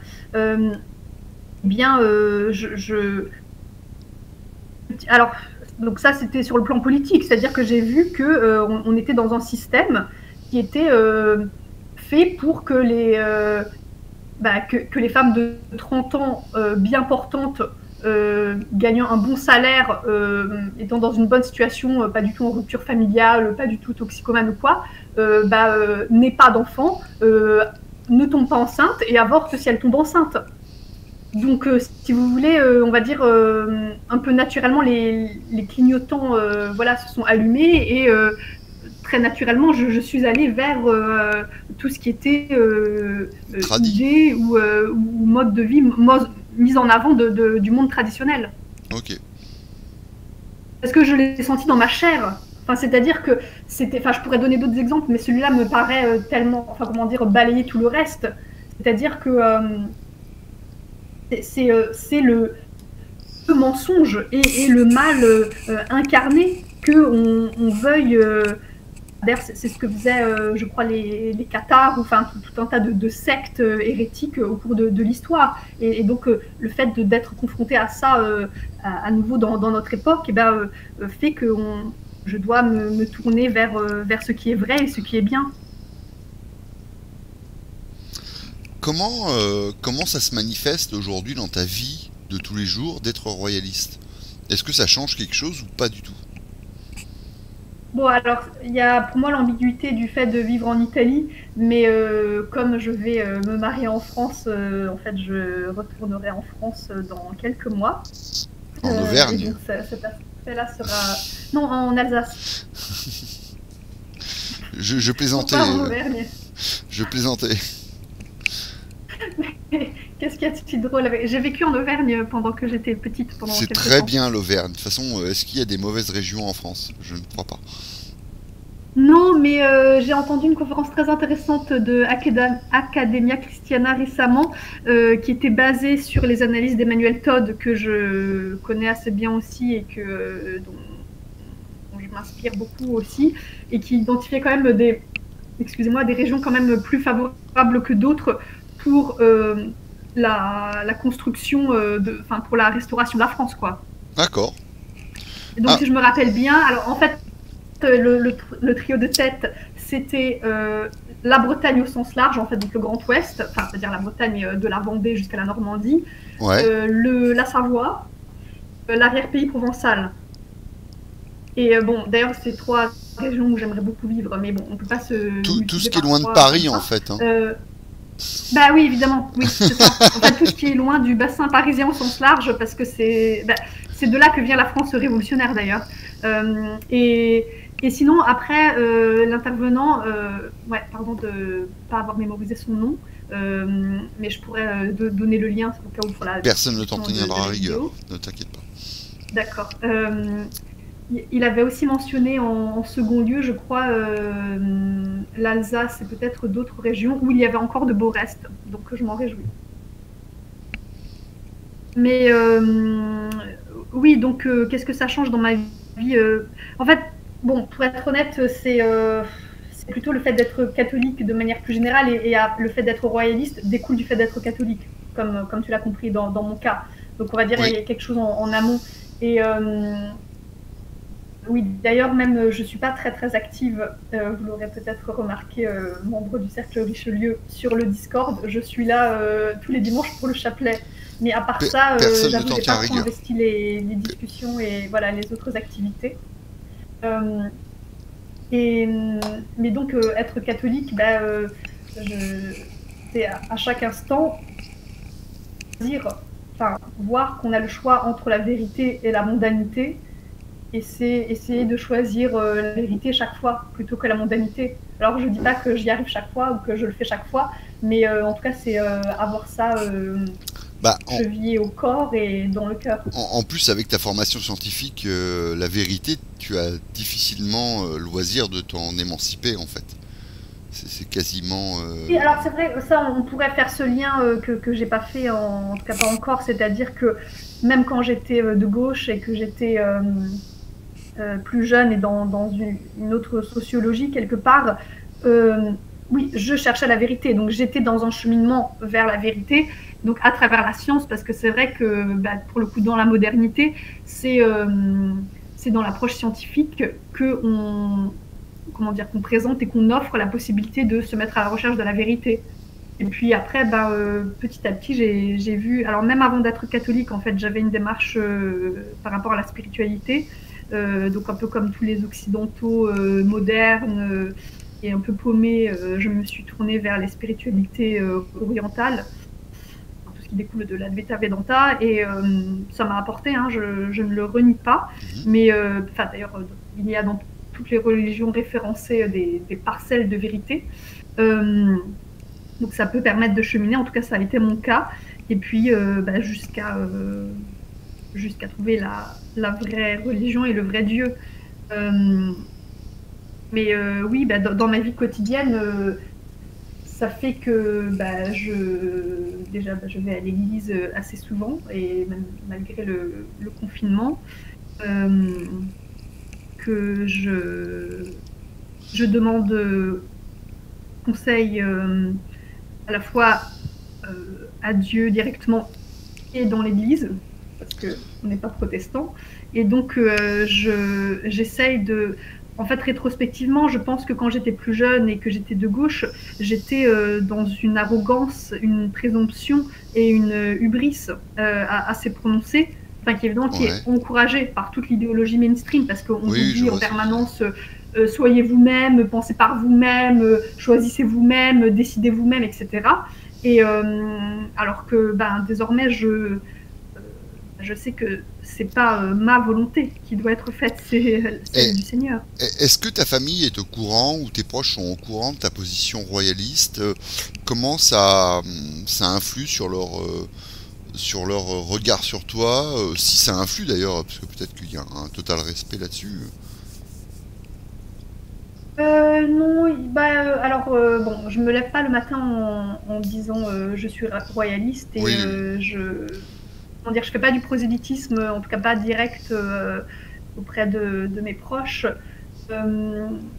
Disons que si la discussion arrive sur un terrain politique, je vais pas m'en cacher, et puis je vais dire ce qui me semble pertinent pour la réalisation du bien commun dans un système tel que l'avait incarné la royauté française. Non, comme vous pouvez l'imaginer, vous les auditeurs, si vous êtes dans des cas similaires, c'est que moi j'avais découvert sur YouTube Virginie Vota, et je m'étais sentie assez proche aussi, parce que elle dit qu'elle vient d'un milieu de gauche et d'une famille de gauche, donc ça génère beaucoup d'incompréhension, hein, ne nous le cachons pas, mais comment dire, il faut prier pour toutes ces personnes et pour tous les hommes de bonne volonté. Et comment dire, en même temps, comme dirait Brassens, j'essaye de ne pas trop emmerder les autres. Ouais. Est-ce que tu ne crois pas qu'on pourrait conclure que... Enfin, conclure. La vraie gauche est à droite? Alors, oui.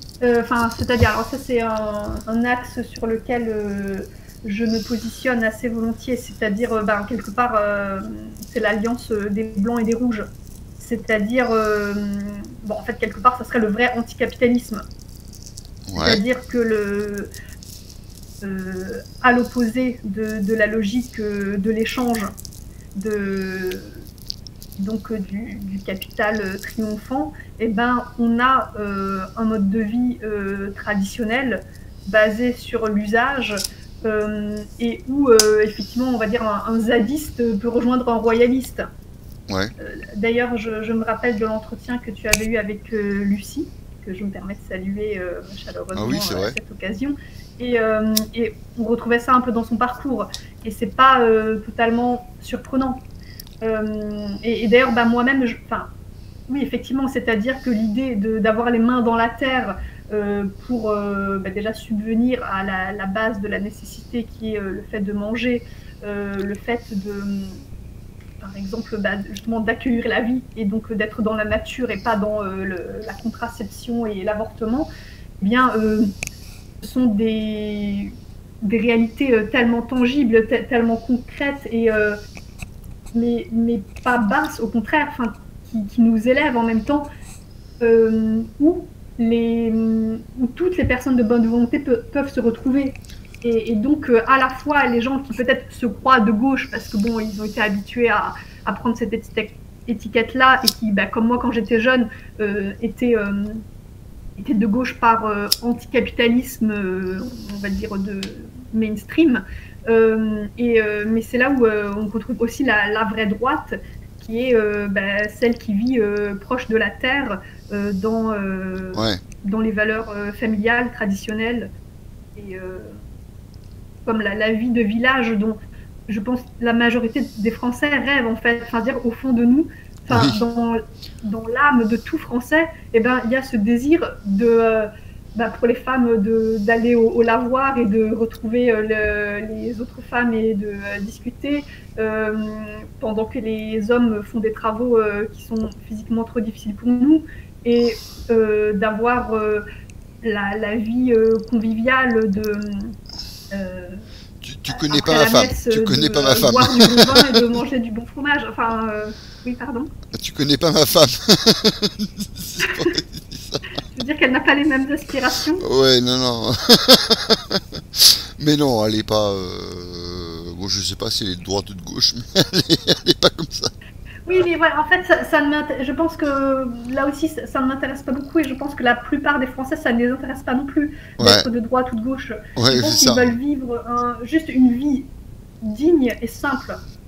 Una vita semplice et dignitosa. Ça, c'est mon petit slogan dans mon profil. Et je vais avancer un peu parce que tu sais, alors normalement, je précise à mes auditeurs qui connaissent un peu mes émissions. Normalement, je fais plutôt des émissions de 45 minutes à 50 minutes, à 1 heure en fonction des personnes.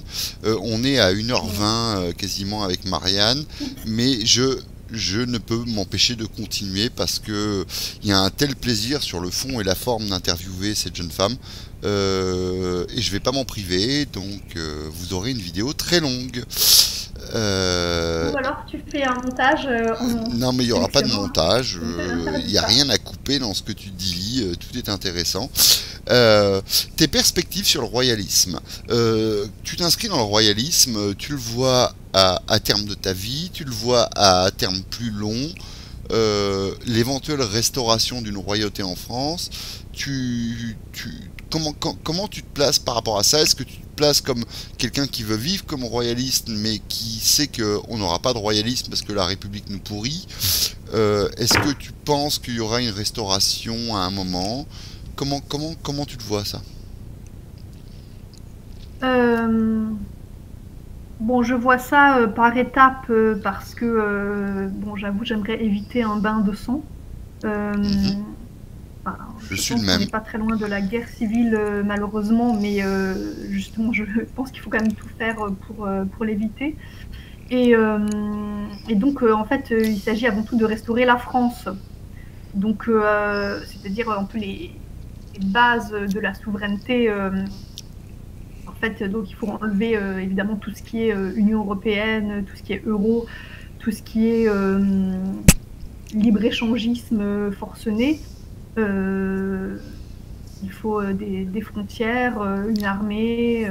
Donc, première étape. Des enseignants bien formés, oui. Première étape, sortir de tous les traités supranationaux. Exactement, oui, voilà, c'est ça. Oui, tout ce qui est supranational, qui d'ailleurs est vraiment antidémocratique par nature, donc oui. c'est un peu comique que souvent, enfin, parce que quand les gens entendent royalisme, ils pensent tout de suite que c'est la chose la plus antidémocratique du monde, alors que la chose la plus antidémocratique du monde, on y est maintenant, c'est l'ordre mondialisé, où ce ne sont plus les nations qui peuvent se gouverner elles-mêmes, mais elles doivent suivre une idéologie imposée par des élites technocratiques oligarchiques mondialistes.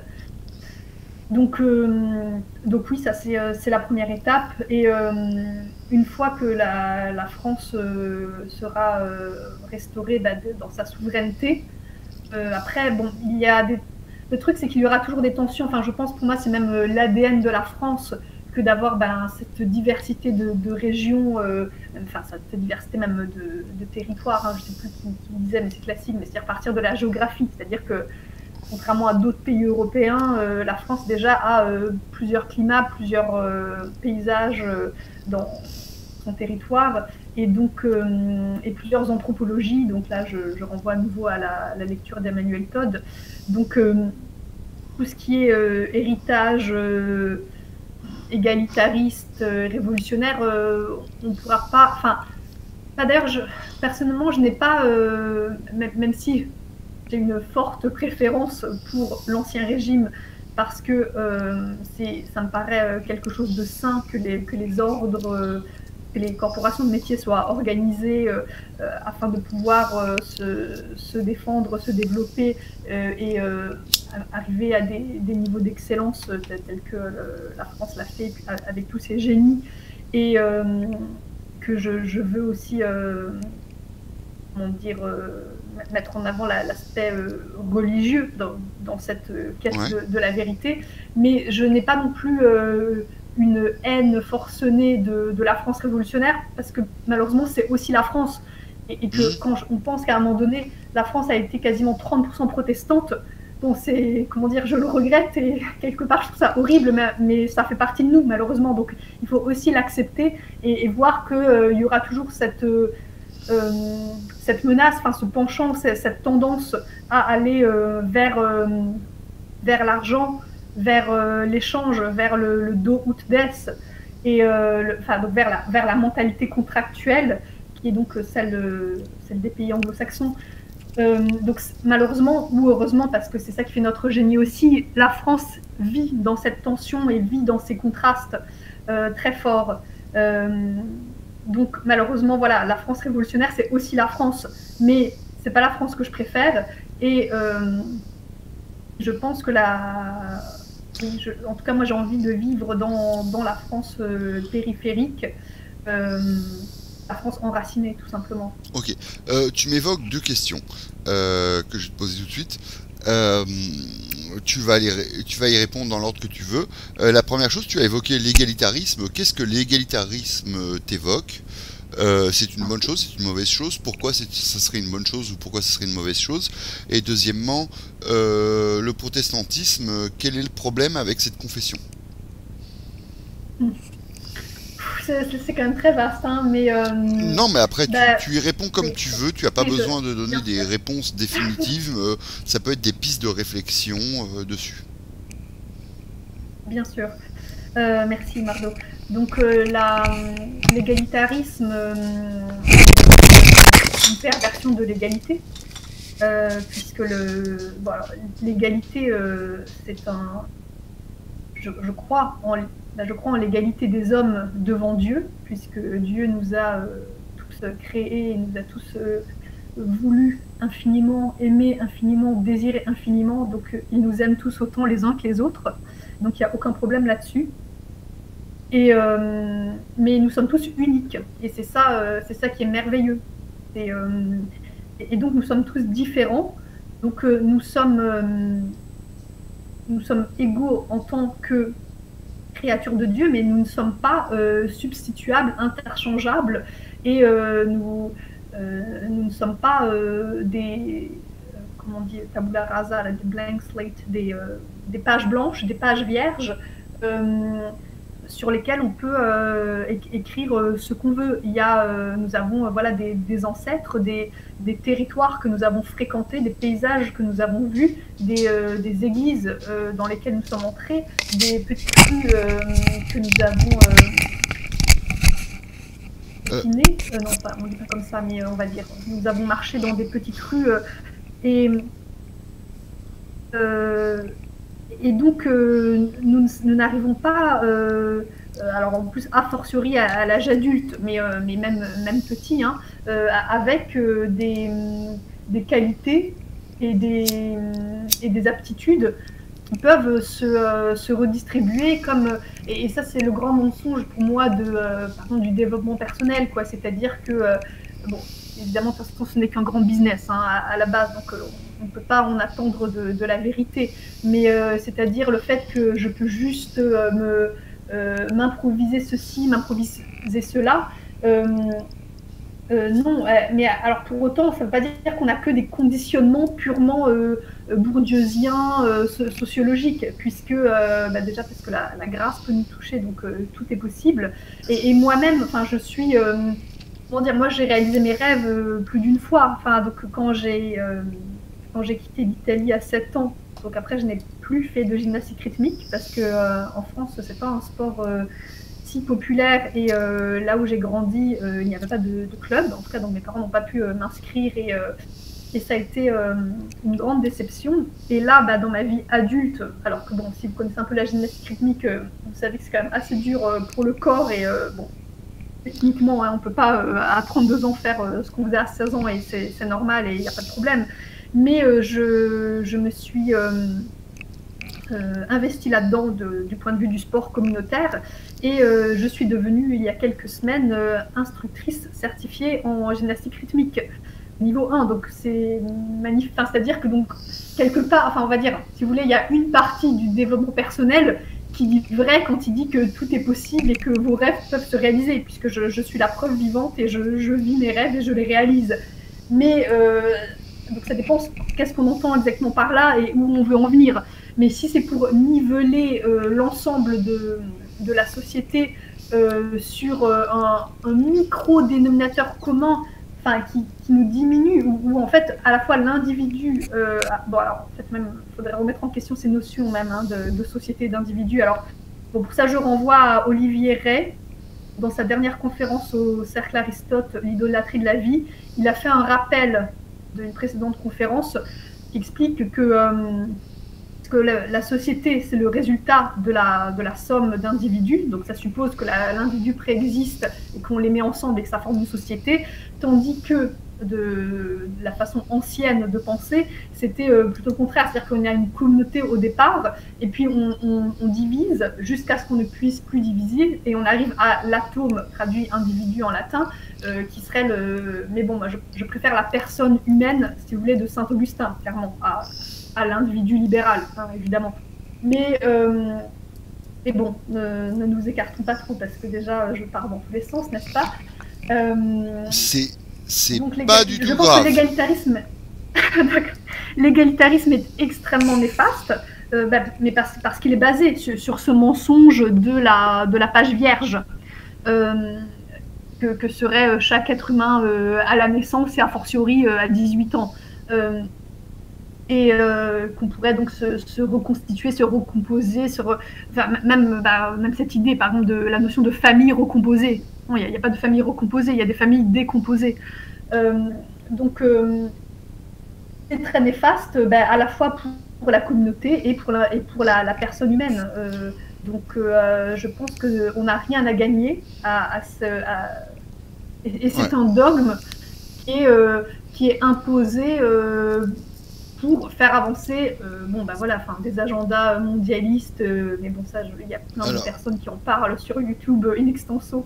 Moi, je me suis fait une réflexion sur l'égalitarisme. C'était une équation qui était bancale parce que c'est une équation qui veut une égalité à l'arrivée, mais qui fonde son fonctionnement sur le prémisse que c'est l'égalité au début.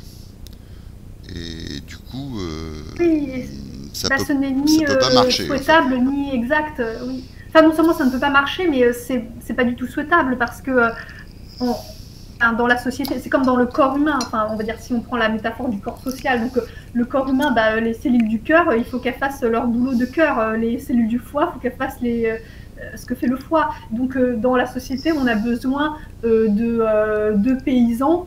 Et de philosophes. Enfin, alors, certains, s'ils sont les deux, tant mieux pour eux. Enfin, et justement, quelque part, moi, je fais plutôt partie de cette catégorie de gens très éclectiques et qui touchent à tout, etc. Mais d'une part, c'est pas exigible pour la plupart des gens, et c'est pas non plus pertinent pour le bon fonctionnement du corps social. Oui, je suis d'accord. Je continue un petit peu parce que j'en profite parce que là du coup de toute façon on a complètement cassé les durées. La République, ça t'évoque quoi? Qu'est-ce que tu penses de ce système politique? Comment tu pourrais le critiquer de façon rationnelle? Quels sont les problèmes qu'il implique? Et pourquoi la ruralité lui est préférable?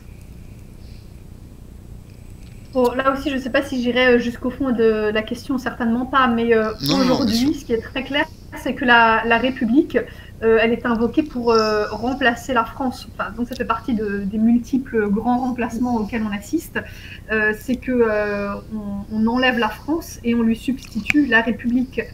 Donc on peut prendre des exemples quotidiens, hein, mais alors je ne sais plus, je crois que c'était le Premier ministre qui rendait... à Nice, dans une banlieue sensible, la Trinité peut-être, et une habitante lui faisait part du mal-être, de la mauvaise qualité de vie de ceux dont elle souffrait. Et le Premier ministre, alors en plus c'était de la com, hein, donc on aurait pu penser qu'il fasse tout pour avoir l'air à l'écoute, empathique, bienveillant. Non, non, non. La première chose qu'il fallait faire, c'était réciter le credo républicain. Alors en fait, déjà, la première chose que ça m'évoque, c'est, de toute façon, c'est la substitution religieuse, hein, parce que si alors, Ouais. il y a beaucoup de choses. Je vais avoir du mal à parler de façon linéaire parce que là, je suis en arborescence totale. Mais moi-même, alors en tant qu'écolière, hein, donc moi, j'ai été sur les bancs de l'école publique, laïque et républicaine pour les années 90. Hein, j'ai passé mon bac en 2003. Et bon, j'étais très bonne élève et j'ai énormément appris. Hein, donc je ne suis pas là pour cracher sur cette institution, surtout qu'à l'époque, elle était encore très, très digne.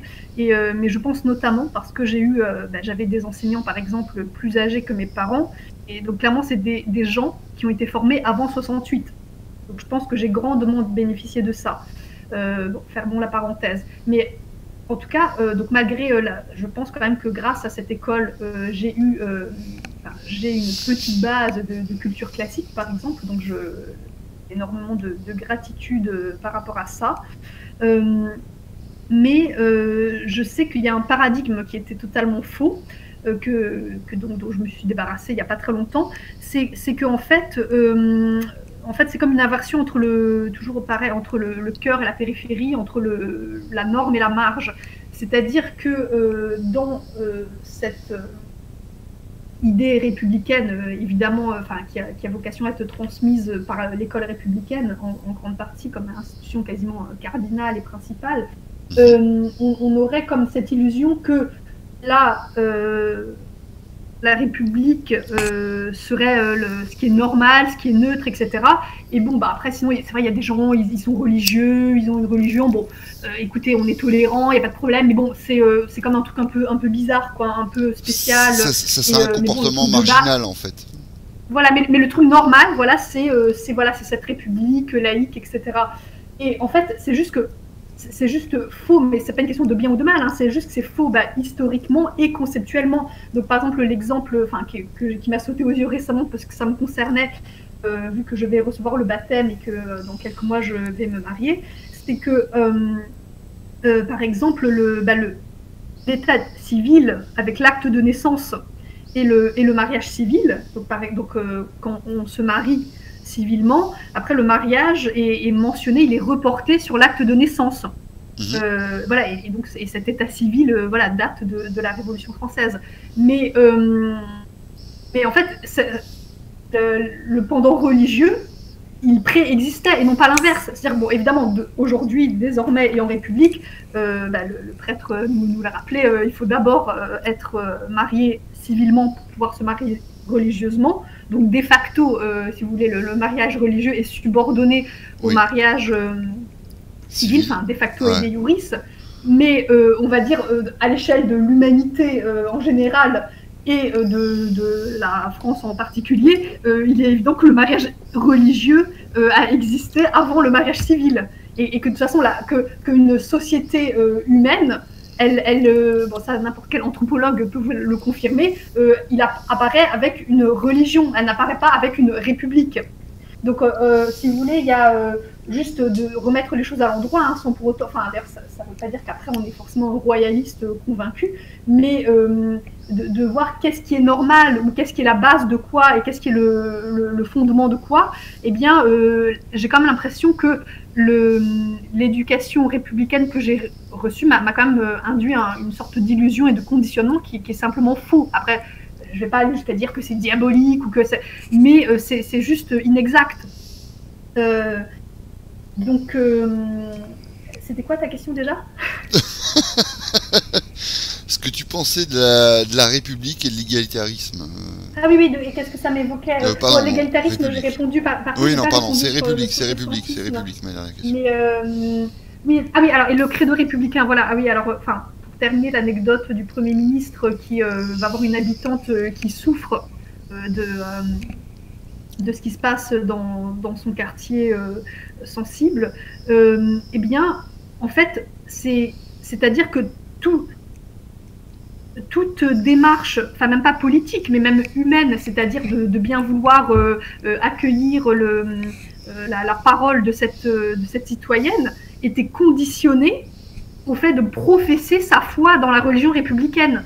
Et c'est ça qui m'a vraiment scotché, quoi, pour parler un peu familièrement. C'est-à-dire que si souvent est-ce qu'il y a encore des républicains convaincus? Enfin voilà, le truc c'est que bon, ce que j'ai cru comprendre, c'était que par exemple à la France insoumise, justement les républicains convaincus, radicaux ont été purgés, parce que bon, maintenant c'est l'indigénisme qui a tout raflé. Donc je ne sais même pas si ça existe encore comme force politique en France, les républicains.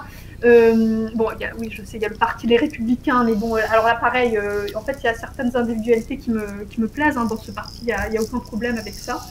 Mais on va dire, en tant que force politique, en tant que parti, je n'ai pas vraiment beaucoup d'espoir ou de confiance.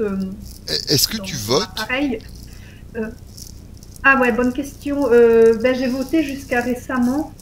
J'ai pas voté dernièrement, mais j'avoue que c'est aussi le fait d'être en Italie donc il y avait un si j'ai voté par procuration, c'est pour ça que je m'en rends pas bien compte, mais alors comment dire, j'ai pas une position j'ai une position assez pragmatique là-dessus, mais je pense que toi aussi, parce qu'une fois tu l'avais évoqué, c'est-à-dire que en fait je regarde sur le scrutin en particulier et précisément, et surtout s'il est local, si il y a si j'ai un poids dessus. Voilà, exactement. Et mais tout comme dans la vie villageoise de l'ancien régime, après la messe, les gens restaient sur la place du village et ils discutaient. En fait, je sais pas, faudrait demander à un historien, mais ça m'étonnerait pas qu'il y ait eu des sortes de votes à main levée. Enfin, tu vois ce que je veux dire? Oui, je vois tout à fait. Oui. Non, mais je suis tout à fait d'accord avec toi. Dans ce cadre-là, voilà. Donc c'est pareil, là aussi, il y aurait beaucoup à dire sur la démocratie entre guillemets.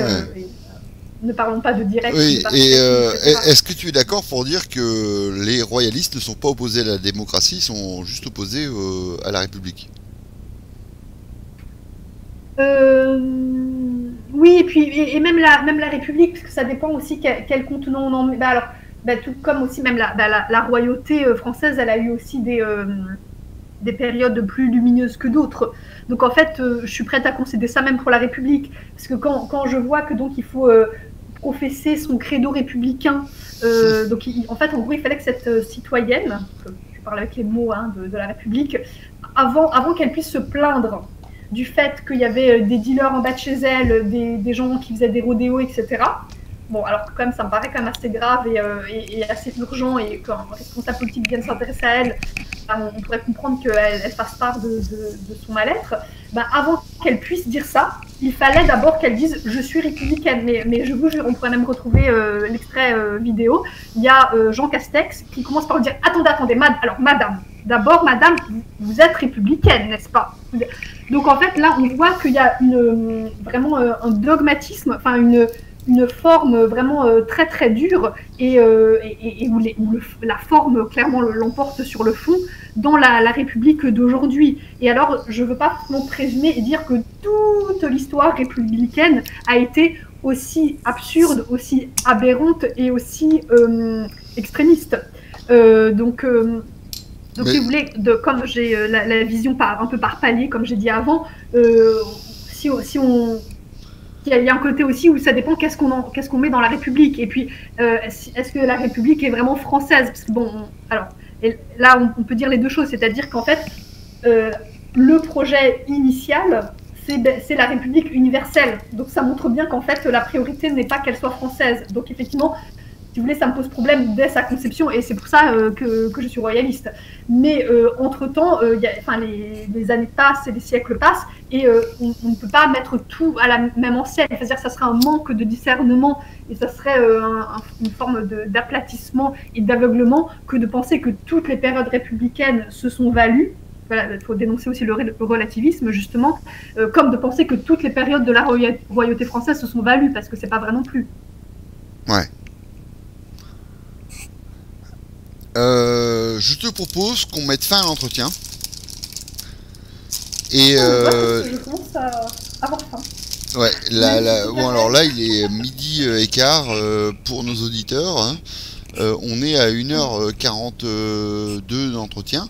Le mot de la fin est toujours pour l'informateur, donc toi en l'occurrence. Donc tu vas dire ce que tu veux, encourager les gens au royalisme, au catholicisme, à ce que tu veux. Tu as le mot de la fin et après je conclurai pour clore l'émission. Voilà, j'aurais dû proposer quelque chose de beau à dire. Sois spontané, ne réfléchis pas trop. Oui, ben, j'avais quelques points que j'avais pris en note. Donc déjà, il y a 2 mois, je ne sais plus quand on avait évoqué qu'on parlerait. Quand on avait commencé à essayer de monter cet entretien. Caler un entretien, oui, c'est ça. Et je m'étais noté dans un coin, le soleil brille pour tout le monde. Parce que en fait, c'est ce que des gens aussi me disent souvent quand je leur parle de ma conversion.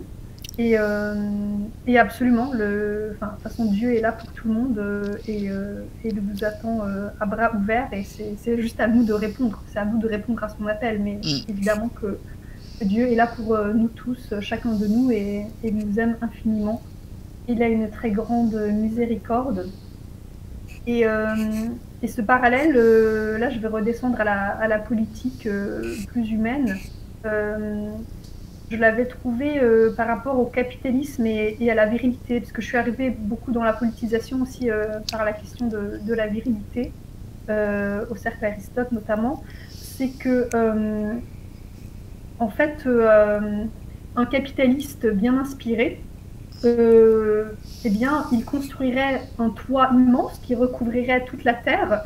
Et puis, pour pouvoir avoir le soleil, eh bien, on devrait lui payer un loyer ou payer au coup par coup, je ne sais pas. Et lui, bah, il le prendrait, voilà, il prendrait notre argent pour ouvrir la petite porte au-dessus de nous qui nous donnerait accès au soleil.